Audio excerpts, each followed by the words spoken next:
art as a thing has always been a part of the civil rights movement. It's a big part of the, I would say, Black freedom movement always, right? There are actors, there are poets, there are storytellers. We have playwrights. So art in the movement and art as a way to speak to the larger society about social justice issues was always present in my life. So as I got older and thought, I want to make a living at helping. I want to make a living at serving. I want to do this, but where do I fit in? And for me, I have been fortunate enough to have found that I can use my art as my voice and as a way that other folks can learn to use their voices. And when I talk about the movement overall, like I said, I feel like I've been doing this all my life.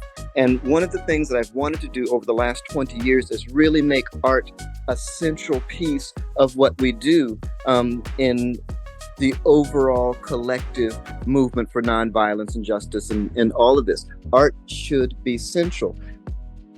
I think back to the guy who wrote Amazing Grace. And this was written by a guy who was the captain of a slave ship.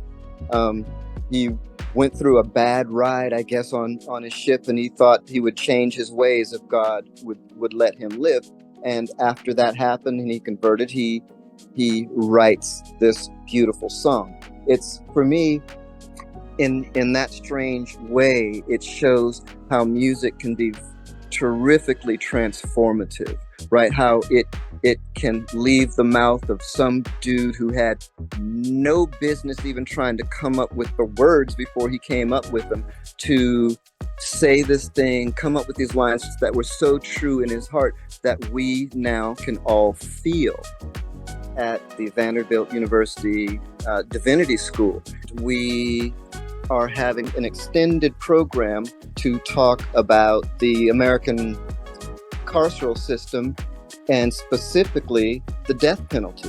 So we've got students, we've got divinity students, we've got divinity faculty, and we have friends that we've been talking to who are on death row, who are part of this art show. So how do we get folks to really get weighed into a conversation?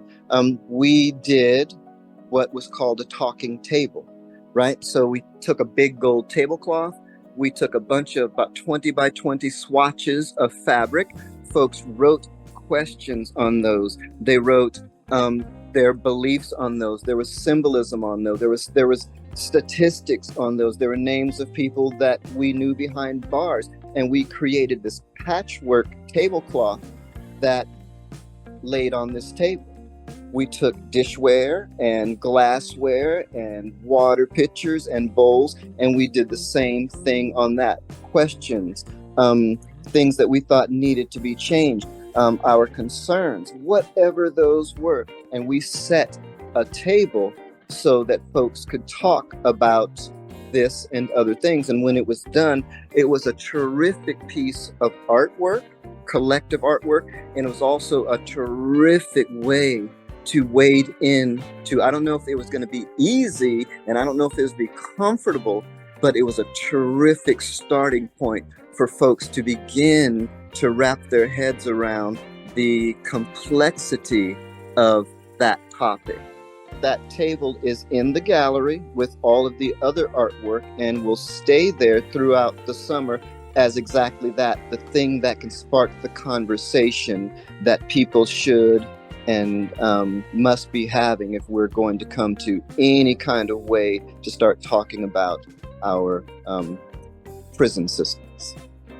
Dr. King's speech on the lawn about having a dream, that speech didn't resonate because it was a speech and he was speaking. It resonates because it's a true work of art. So art in all of its ways, shapes, and forms has always been part of the movement that we were in, and I'd like to see it as a more central part of how we operate.